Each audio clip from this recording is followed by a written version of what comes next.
अब देखो बच्चों, अब हम आ जाते हैं रिएक्शंस के नेक्स्ट टाइप पर, और ये है सब्स्टिट्यूशन रिएक्शंस, प्रतिस्थापन अभिक्रियाएं। ओके, तो देखो बच्चों, सब्स्टिट्यूशन रिएक्शंस मींस ऐसी रिएक्शंस जिसमें ऑर्गेनिक मॉलिक्यूल के किसी एटम या किसी ग्रुप का रिप्लेसमेंट किसी दूसरे ग्रुप या एटम से होता है, और मॉलिक्यूल का जो रिमेनिंग पार्ट है उसमें कोई चेंज नहीं आता, तो ऐसी रिएक्शंस को हम क्या बोलते हैं? Substitution reactions.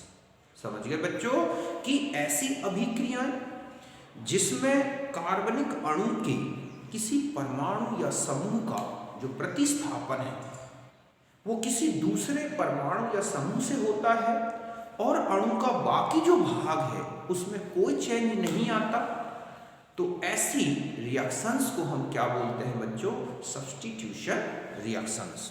ओके, यही डेफिनेशन है कि the reactions in which an atom और group in an organic molecule is replaced by another atom और group without any change in the remaining part of molecule. समझ गए बच्चों कि ऐसी रिएक्शंस जिसमें ऑर्गेनिक मॉलिक्यूल के किसी भी एटम का या ग्रुप का जो है रिप्लेसमेंट किसी दूसरे ग्रुप या एटम से होता है, और मॉलिक्यूल का जो रिमेनिंग पार्ट है उसमें कोई चेंज नहीं आता, तो ऐसी रिएक्शंस को हम बोलते हैं सब्स्टिट्यूशन रिएक्शंस। समझ गए बच्चों कि ऐसी अभिक्रियाएं जिसमें किसी कार्बनिक अणु से परमाणु या समूह का प्रतिस्थापन दूसरे परमाणु के समूह द्वारा होता है और अणु का अन्य भाग अप्रभावित रहता है, तो इन्हें बोलते हैं प्रतिस्थापन अभिक्रिया। ओके, सपोज ये रिएक्शन RCH2X, यहाँ X का सब्स्टिट्यूशन Y से हो रहा है, मींस यहाँ X हटा और उसकी जगह क्या आ गया बच्चों? Y, और ये प्रोडक्ट का फॉर्मेशन हुआ, तो ये कहलाएगा इनकमिंग ग्रुप मींस आने वाला समूह, और ये कहलाएगा बच्चों लीविंग ग्रुप। ओके, निकलने वाला समूह, और ये हमारा क्या है? प्रोडक्ट। तो हम इसे क्या बोलेंगे? Substitution reaction. ओके, अभी हम इसके टाइप्स देखते हैं, उसमें हम एग्जांपल्स लेंगे, तो आप इसे नोट करें।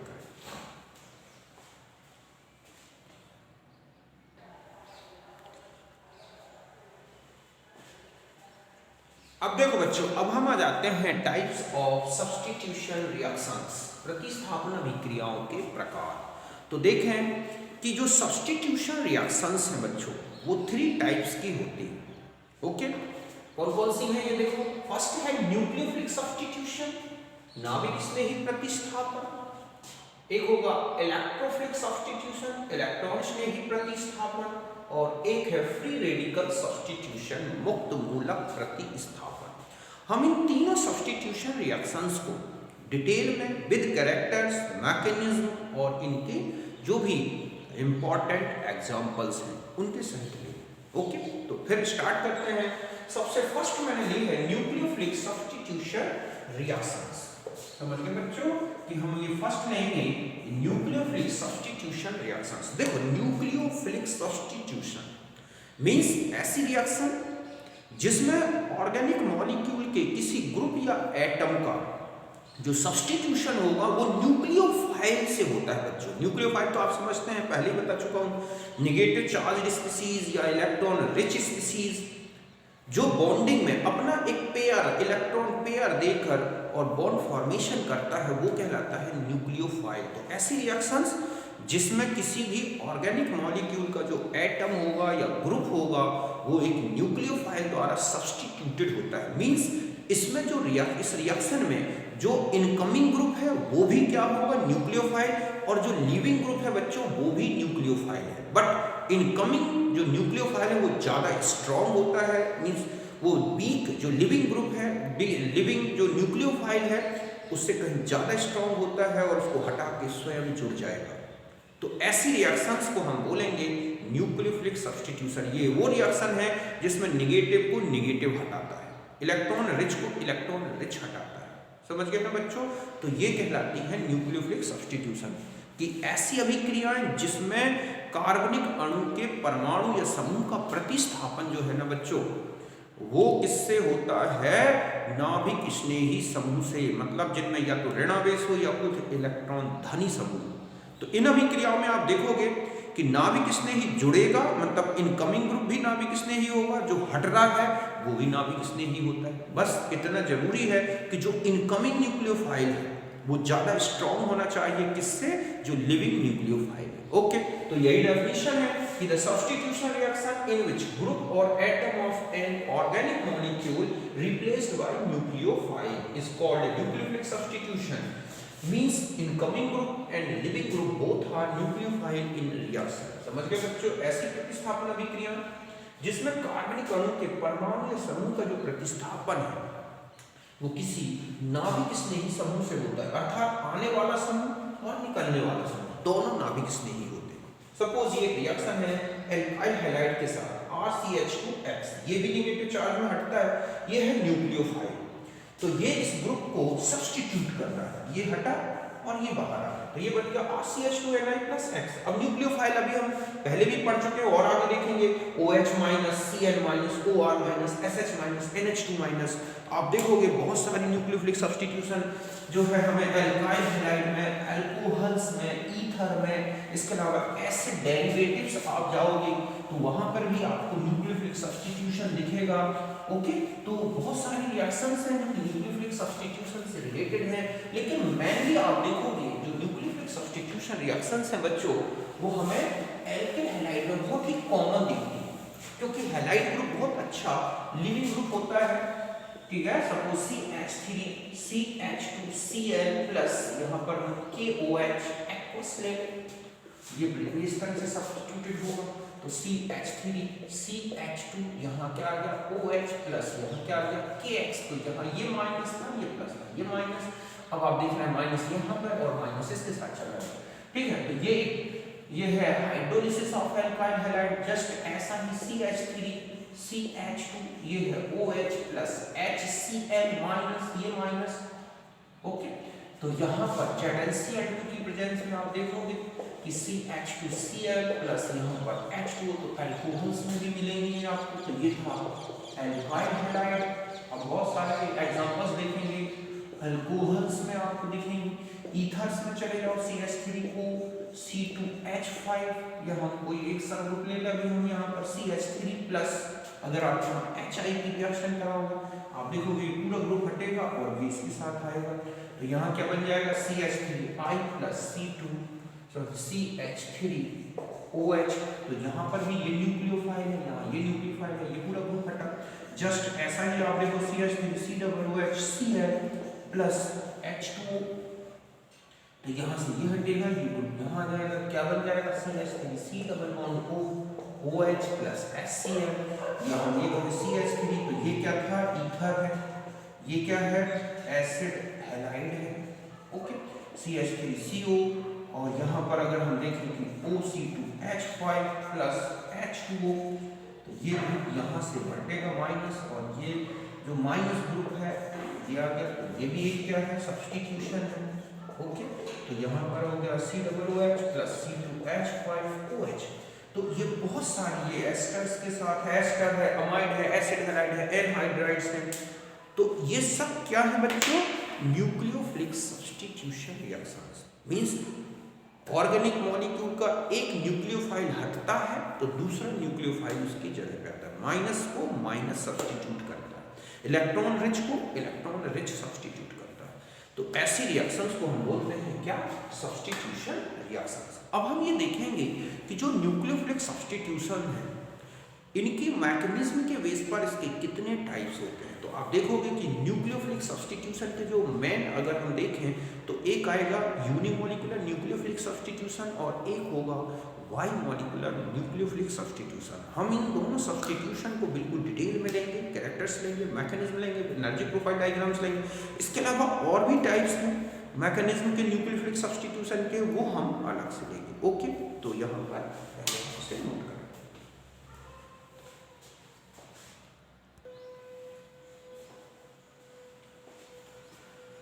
अब देखो बच्चों, अब हम आ जाते हैं unimolecular nucleophilic substitution SN1। Okay, nucleophilic substitution जो रिएक्शंस हैं उनमें सबसे फर्स्ट टाइप है, ओके, यहाँ पर हम आ जाते हैं, यहाँ देखेंगे types of SN reactions. Okay, S है अभिक्रियाओं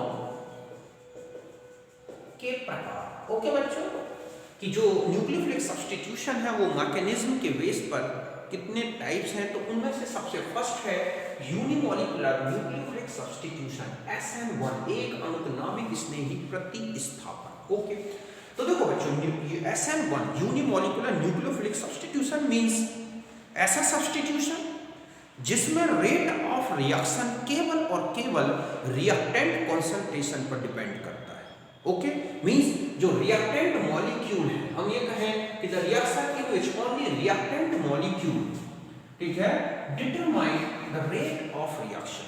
ऐसी अभिक्रिया जिसमें केवल अभिकारक अणु ही अभिक्रिया वेग को निर्धारित करेगा।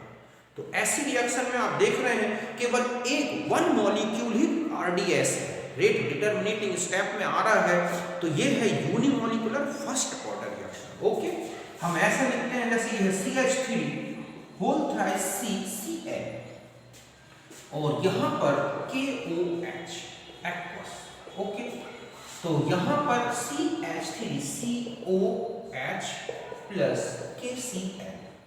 ओके, तो ये बन गया अल्कोहल। अब हम ये देखेंगे कि इसकी मैकेनिज्म क्या है और हम इसे कैसे बोल सकते हैं कि ये एक फर्स्ट ऑर्डर रिएक्शन है। ओके, तो आप देखोगे इसकी जो मैकेनिज्म है बच्चों, ओके, मैकेनिज्म में हम देखते हैं कि जो इसका फर्स्ट स्टेप नंबर, ये है formation of carbocation. Okay, means CH3 whole thrice CX।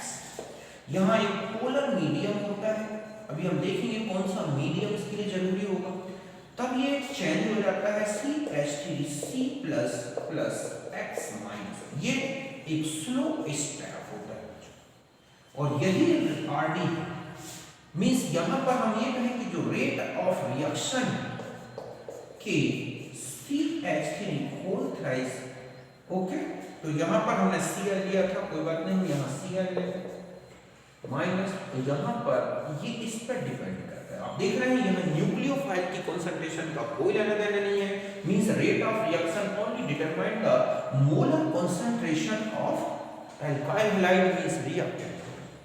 And second step देखो कि ये जो बना कार्बोकैटायन CH3 प्लस प्लस, यहाँ आया न्यूक्लियोफाइल और ये फास्ट रिएक्शन हुई और प्रोडक्ट बन गया CH3NU। ओके, तो यहाँ पर ये प्रोडक्ट बन गया, तो ये फास्ट थी, ये क्या है स्लो स्टेप। तो स्लो स्टेप में आप देख रहे हैं कि only reactant molecule determine the rate of reaction, तो ऐसे में इस रिएक्शन को बोला गया है यूनिमॉलिक्यूलर रिएक्शन। मींस इसका जो मॉलिक्यूलरिटी है बच्चों, अगर हम ये कहें कि इस रिएक्शन की जो मॉलिक्यूलरिटी वो भी वन है और जो ऑर्डर है वो भी वन है। सो इस रिएक्शन को हम क्या बोल रहे हैं बच्चों, प्रथम कोटि की एक अणुक प्रतिस्थापन अभिक्रिया, एक अणुक नाभिक स्नेही प्रतिस्थापन। अब हम देखते हैं इसका एनर्जी प्रोफाइल डायग्राम, और अब हम उस डायग्राम से हम देखेंगे कि ये रिएक्शन एक्सोथर्मिक नेचर की है या एंडोथर्मिक नेचर की। तो आप देखोगे कि ये रिएक्शन एक्सोथर्मिक नेचर की है। क्यों है बच्चों, क्योंकि इसमें जो सिग्मा बॉन्ड ब्रेक हो रहा है वो तो वीक है और अब जो सिग्मा बॉन्ड बन रहा है वो स्ट्रॉन्ग बन रहा है। ओके, तो ऐसे में यहां पर एनर्जी कम लगी और जब बॉन्ड बना तो एनर्जी ज्यादा निकली, तो ऐसे में रिएक्शन क्या हो जाएगी, exothermic means product is more stable then reactant. Okay, मैं इसका एक एनर्जी प्रोफाइल डायग्राम से बताता हूं आपको, तो मैं इसको बताता हूं। अब देखते हैं हम कि ये जो रिएक्शन है, ओके, इसमें किस तरह से जो है सब्स्टिट्यूशन होता है और RDS कैसे डिपेंड करता है ओनली रिएक्टेंट कंसंट्रेशन। तो यहां पर हम एक एनर्जी प्रोफाइल डायग्राम लेंगे। यहां पर हमारा हो गया रिएक्शन प्रोग्रेस। ओके, यहां पर हम ले रहे हैं रेट ऑफ रिएक्शन। यहां था R3CX प्लस न्यूक्लियोफाइल। ओके, ये हमारा रिएक्टेंट और ये है न्यूक्लियोफाइल। इनमें इंटरेक्शन हुई, कोलिजन हुआ और इस कोलिजन से इस तरह से एक ट्रांजिशन स्टेट आएगी बच्चों, R3C डैश डैश, और यहाँ क्या आ गया हमारे पास, न्यूक्लियोसाइड, ये है X। पहले इनका कोई लेना देना नहीं है, बस ये जो है इसका बॉन्ड जो है ब्रेक होने लगता है और यहाँ पर जो ये TS1 है ये हो गई R3CX। सिग्मा बॉन्ड की ब्रेकिंग काफी एनर्जी वाली प्रोसेस है। फिर क्या होगा बच्चों, यहाँ पर आ जाएगा R3C plus plus X minus, यहाँ पर ये है रिएक्शन इंटरमीडिएट। ओके, अब रिएक्शन इंटरमीडिएट के बाद आप देखेंगे कि यहाँ पर जो है R3C डैश डैश न्यूक्लियोफाइल, ये फिर सेकेंड ट्रांजिशन स्टेट आई। ओके, लेकिन इसकी रिस्पेक्ट में इसकी एनर्जी कम है क्योंकि ये अट्रैक्शन से रिलेटेड है। और फिर इसके बाद जो प्रोडक्ट का फॉर्मेशन है, हम ये कहें कि यहाँ पर तो इस लेवल से नीचे गया और ये बन गया R3CNE।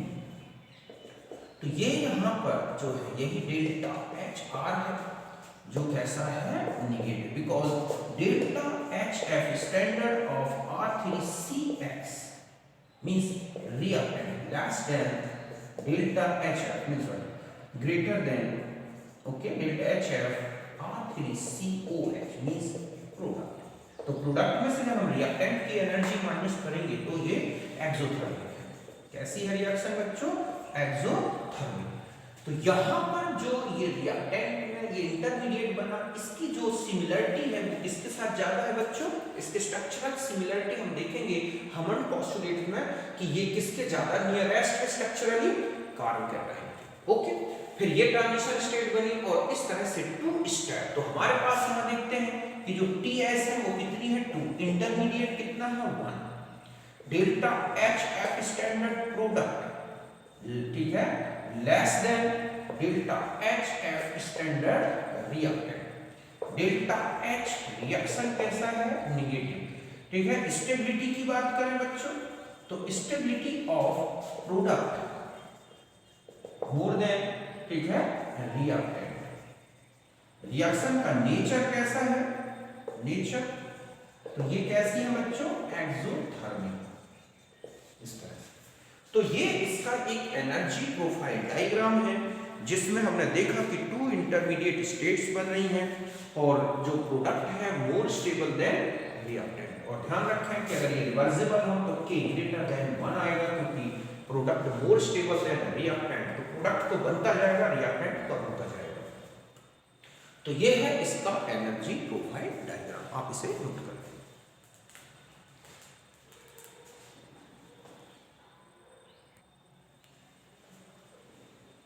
और हम बच्चों अगर मैं इसमें ये कहूँ कि अभी आपको मैंने बताया कि जो फर्स्ट स्टेप था वो रेट डिटरमिनेटिंग है, तो क्यों, तो आप देख रहे हैं कि ये है फर्स्ट ट्रांजिशन स्टेट और ये है, तो ये जो हमारा स्टेप है यही क्या होगा, जो है रेट डिटरमिनेटिंग होगा। जब तक ये बॉन्ड ब्रेक नहीं होगा तो इसके लिए जो एनर्जी लगती है वो ज्यादा है। ये जो फर्स्ट है हम ये कह सकते हैं कि जो TS1 है वही RDS है। ओके, यहाँ पर तो ये RDS क्योंकि ये ज्यादा एनर्जी वाली स्टेप है। तो ये तक था हमारा एक एनर्जी प्रोफाइल डायग्राम। अब हम आ जाते हैं कैरेक्टरिस्टिक्स के बारे में। ओके,